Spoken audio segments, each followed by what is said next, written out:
Hello children, let us come back to our studies now. So today we will discuss the second chapter of geography, that is land, soil, water, resources, natural vegetation and wildlife. So such a long name of the chapter, so many topics we have to study in this chapter. So let us start. In the last chapter, we have studied about resources. Alright, human resource, natural resource, human-made resource. There are so many types of resources. Classification of resources. Alright, so now in this chapter, we will study about some specific resources, some specific natural resources. So the first resource about which we study is land resource. Alright, we all know that only 30% of the total surface of the earth is land.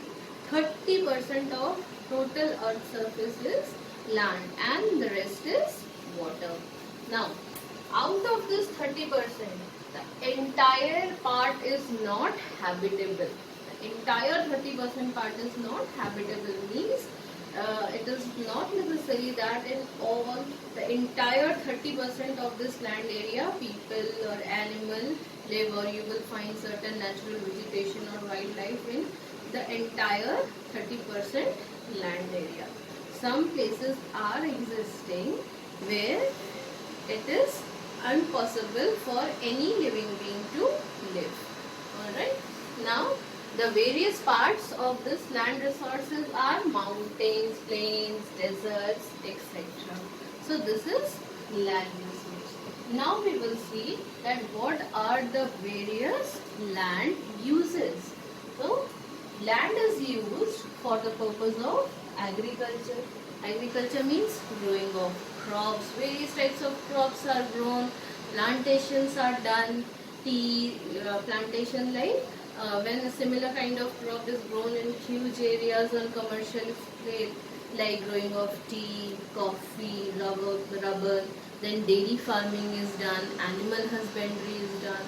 All these things comes under agriculture, for which land is required. Now, for forestry, for forest purpose, forest is the most essential part of our life. We get medicines, we get wood, we get various kinds of fruits, vegetables and numerous things from the forest. So again, certain land is covered by forest. We require certain land for mining purpose also. So in those places which is rich in mineral deposits, those places are not utilized for agriculture. Those places are utilized for mining. The earth is dug out and the minerals are taken out from inside the earth. Then there are other uses of land. Houses are built on land. Roads are built. You want to go from one place to another, you will have to build roads, and it is built on land. Then industries are built over land. So there are various uses of lands, and land is fulfilling our unlimited needs. The needs and requirements of human beings are unlimited. Alright, there is no limit of our needs. There is not a particular place from where our needs will stop. It is unlimited. So land is trying to fulfill our unlimited needs. Alright. Now we will see there are certain factors that determine the land use. Now how this land is used, it is determined by certain factors. The first factor is physical factor. Physical factor, where first part is topography. Now what is topography? Topography, different landforms, mountains, plateaus, plains, desert. Alright, so land use is dependent on so many different types of terrains also. Okay, agriculture is not possible in the mountainous and in the desert areas. So like this, land use is determined by topography. Land use is also determined by the kind of soil. If the soil is very fertile, then agriculture will be done over there. If the soil is rich in minerals, then mining will be done over there. So it is dependent on the soil. Now it is also dependent on climate. Alright, children, you have studied in class 7 that our earth has various regions. Equatorial region, which is very hot and humid. Then there is temperate region. Then there is polar regions. Alright, so different types of climates are available in different regions, and depending upon these climatic conditions, the land is used. Alright, then availability of minerals. What kind of mineral is available in which all places? So these are all the physical factors on which the land use is dependent. Then the next one is human factor. Human factor, it is the land use is dependent upon the population of the place. Now more is the population, more land will be utilized by the people. Alright, more houses will be built, more industries will be built. If their population is less, less number of houses will be there. Alright, so dependent upon the population, the activities of the area increases and usage of land increases. Alright, and then the technology. If we are using a modern technology, then the way in which we are using the land will change. Or if there is no availability of technology, then we will use the land will be used by humans. Alright, so these are the human factors on which the land use is dependent. Then land is of two types, private land and community land. Community land is the land owned by government or for a group of people, owned by a group of people belonging to a certain community.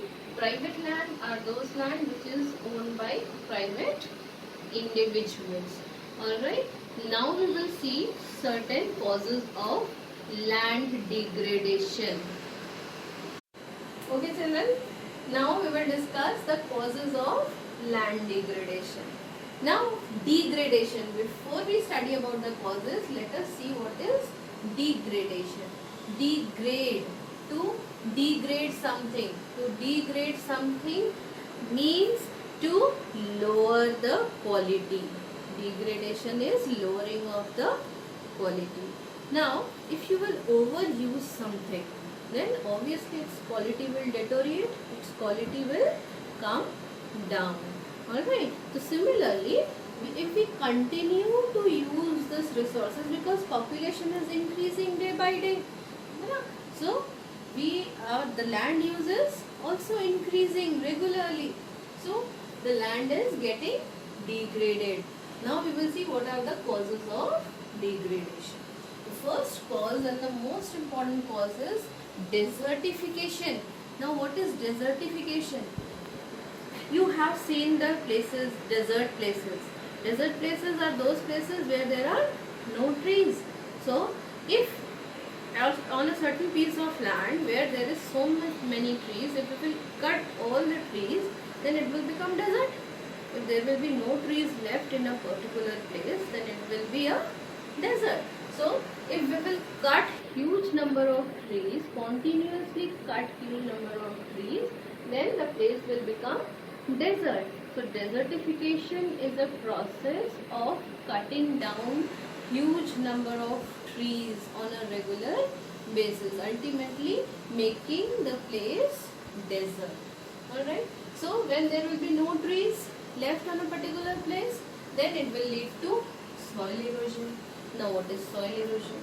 Soil, the topmost layer of the soil is the most fertile layer of the soil. Now if there will be no trees, then the top layer of the soil will be removed by wind or by rainwater. It will be washed away, because if there are trees, then trees will stop the soil from flowing away.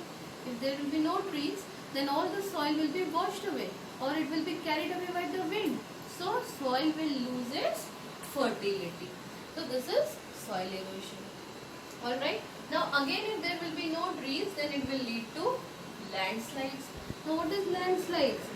A slighter shaking of the land, like earthquake. Alright. If earthquake comes in the mountainous areas, then it will shake the mountains, and if the mountain will be shaken, then big chunks of the mountainous rocks will break out and will slide down. So this process is called landslide. Alright. So if there will be trees on the mountain, then again this landslide can be stopped. But because there are no trees, then it will cause landslide. The mountains will break. Now another most important cause of land degradation is pollution. Now how pollution of soil takes place? Because of overuse of chemical pesticides and fertilizers used in agriculture. This is the main cause of soil pollution. So pollution is another important cause of land degradation. Then expansion of agriculture and construction activities are there. More agriculture is done, more land is used for agriculture, lots of houses are getting constructed, industries are getting constructed. So such a huge pressure is put on the land. And then another cause is overgrazing. The grasslands are being grazed by the cattle. Again, if all the grasses will be grazed, then what will happen? Soil erosion will take place, the land will degrade. Alright, so these are the major causes of land degradation. So we cannot leave the land to degrade, right? Because land is such an important resource for us. So we will have to do something to conserve this land degradation. So let us see now how we will conserve the land. Right? Let us start from here only. Before seeing these causes, we will make out our own conservation processes in this. Alright. Desertification was the first cause of poverty. So how it will be checked? Desertification was the major cause of land degradation. So how it will be checked? It will be checked by afforestation. है ना? When we will plant lot of trees, then there will be less number of desertification. If afforestation will be there, soil erosion will reduce. Alright, landslides will reduce. Then pollution. How we will check the pollution? By using less number of chemical pesticides and fertilizers. Alright, then agriculture and construction activities should be curtailed. Less number of activities, agricultural activities should be done. Overgrazing should be checked. So through all these measures, land can be conserved and saved.